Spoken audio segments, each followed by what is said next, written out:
నిమ్మల సంపిటీసి కూతురికి నీ కొడుకునిస్తారని అడిగారు. ఎవరు? ప్రసాదరావు. బొబ్బాది పెసాదరావా? ఆ, ఏటన్నావు? నేనేటంటాను, చూద్దామనేసాను. ఈడేమో ఉద్యోగం మానేస్తానంటాడు, వాళ్ళేమో ఉద్యోగం చూసి సంబంధం మాట్లాడారు. ఆలేటి ఎవరైనా దాన్ని బట్టే అడుగుతారు.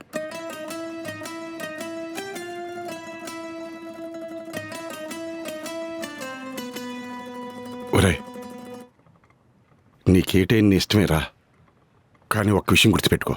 మన ఇంటి ముందుకు వచ్చి నాకైనా మీ అమ్మకైనా మెరదీస్తున్నారంటే అది నీ వల్లే.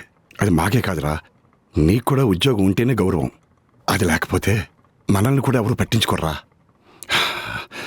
అలాగనే నీకు నచ్చని పని చేయమని మేము చెప్పాం.